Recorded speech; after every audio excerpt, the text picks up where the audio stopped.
તો સ્વાગત છે આપનું ફરીથી તરુ અને જીવુની દુનિયામાં. આ આપણો બીજો વિડીયો છે આ ચેનલ પર. આપણા બીજા વિડીયોમાં આપણે આજે જોઈશું દહીંપૂરી, સેવપૂરી કે ચટણી પૂરીની આ રેસીપી. જુઓ કેટલી સુંદર માઉથ વોટરિંગ રેસીપી છે મિત્રો.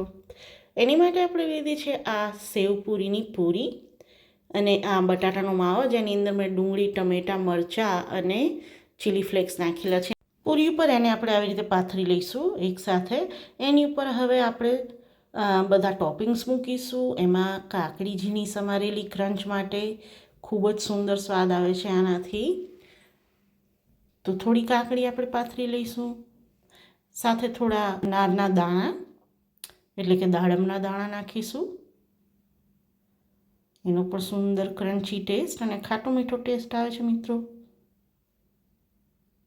ત્યારબાદ આપણે એની ઉપર લીલી ચટણી જે ઘરે બનાવેલી છે, ખૂબ જ સ્વાદિષ્ટ, તીખી અને મજાની, જેમાં ફુદીનો, ધાણા, લીલા મરચાં અને મારા ઘરનો કઢી લીમડાનો ઉપયોગ કર્યો છે.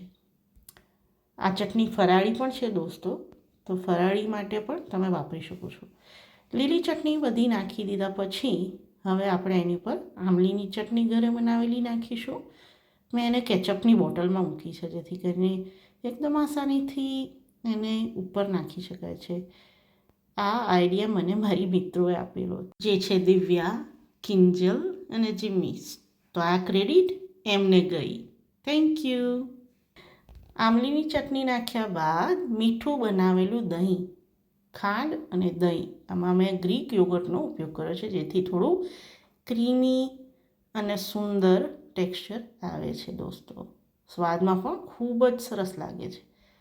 તો બધી જ પૂરી પર આપણે દહીં જોવે એટલા પ્રમાણમાં મૂકી દઈશું.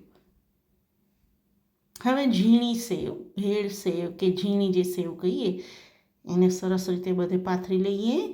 આ પણ તમને જોઈએ એટલી લઈ લેવી. જુઓ મિત્રો, હવે છેલ્લે ધાણા. તો જણાવો આ રેસીપી કેવી લાગી? સબસ્ક્રાઈબ કરો, શેર કરો, માણતા રહો, ખાતા રહો, ખુશ રહેતા રહો, હસતા રહો. ફરી જલ્દી મળીશું. ધન્યવાદ. જય શ્રી કૃષ્ણ મિત્રો.